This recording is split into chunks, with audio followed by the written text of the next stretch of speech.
তখনই তোমায় নিয়ে স্কুল থেকে ফিরছিলাম, হঠাৎ শুনতে পেলাম গিন্নিমা চিৎকার করে বলছে, পালিয়ে যা খোকা, পালিয়ে যা, বাড়িতে নররক্ত ঢুকেছে।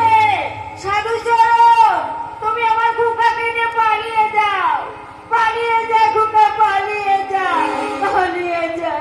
আমি দিক জ্ঞান শূন্য হয়ে তোমাকে কোলে নিয়ে ছুটতে শুরু করলাম। আমাদের ধরার জন্য একটা গুন্ডা পেছনে তাড়া করলো।